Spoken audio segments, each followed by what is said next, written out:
me.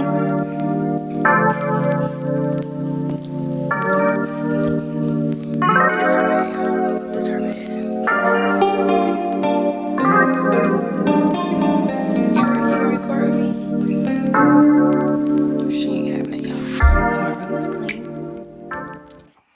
Hello, love bugs. It's your girl Fifi back with another mother loving video. And it's essentially my weight loss journey.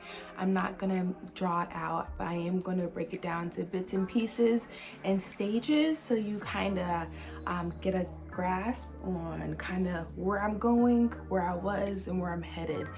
So that's a little bit about the video. So if you're interested, please stay tuned. As you all know, this is a nationwide quarantine, so I am inviting you all into my personal sanctuary, especially talking about something that is super important to me. So yes, you are in my bedroom, you are in my safe space, my sanctuary where I come to relax, decompress, and just meditate. I'm wearing my Goddess Dope hat from the brand Goddess Dope because in this time of sadness and just epidemic spreading worldwide and just making sure and being mindful of family and friends, I think it's important to remind ourselves who's in control. So for as long as I remember, I have always struggled with my weight.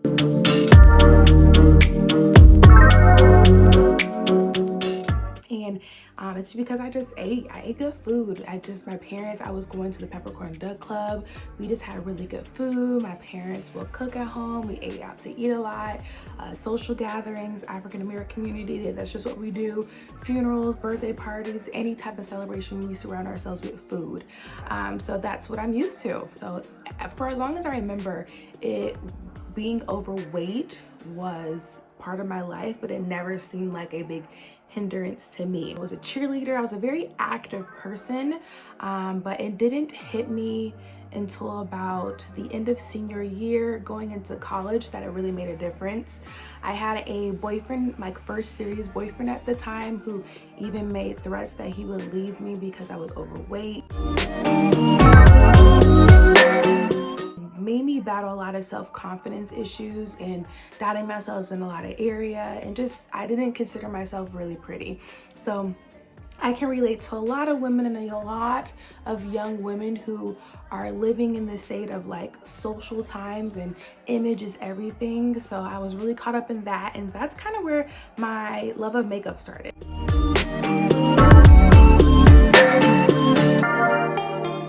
Because I wanted people to focus on my face and me. So I learned how to do makeup, and I wanted people, like I said, to focus on me and my face and my attributes and characteristics versus what I look like on the outside. So after graduating, going into college, once again, dorm life, all of that didn't make it any easier. So I just consistently continued to gain and consistently have my confidence knocked down over and over and over again.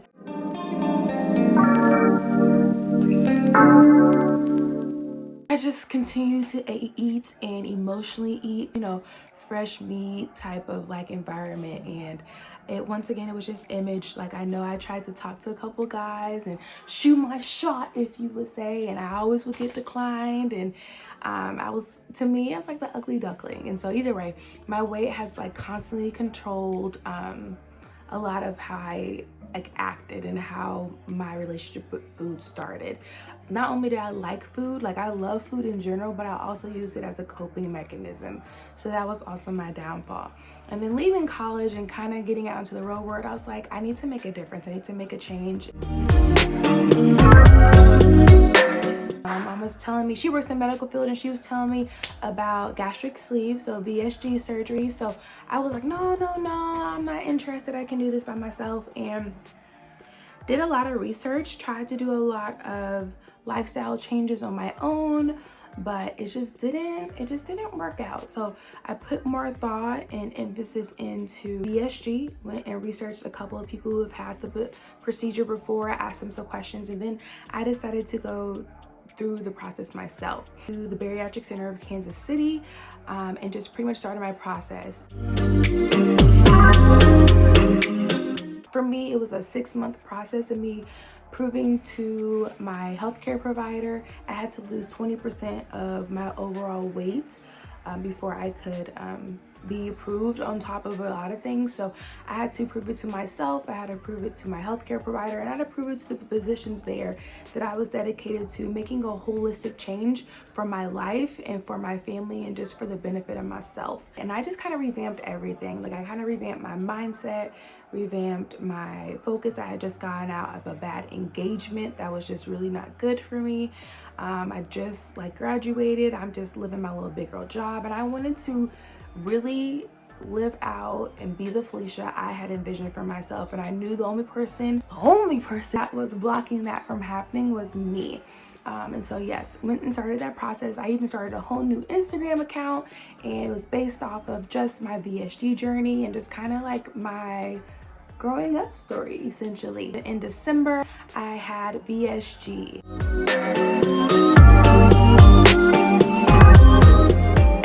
I lost a little over 120 pounds.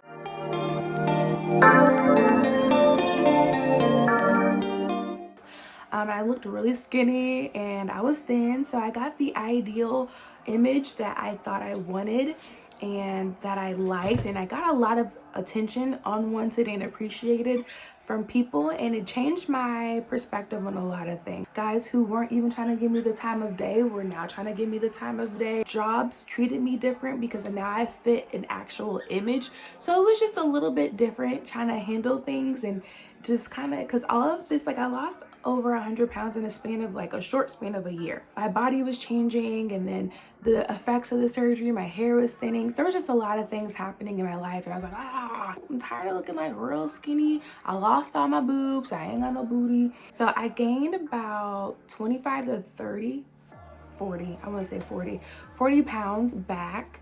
I like it.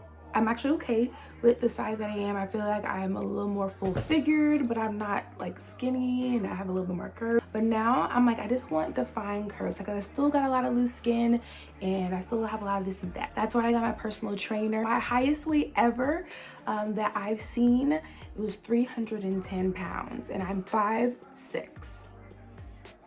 5'6", 310 pounds, and I had hyperpigmentation because my insulin levels.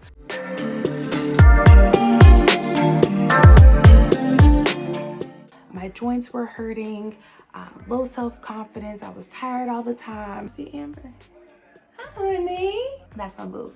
But I just was not myself, and I just was not in a good space. Looking back to how sad I was versus where I am now, how motivated I am now, has made 10 times the difference. I want to kind of encourage anyone out there on your fitness journey: keep the promises you make to yourself, and don't let anyone deter you for your vision that you have for yourself, your goals that you have for yourself, the standard that you have for yourself.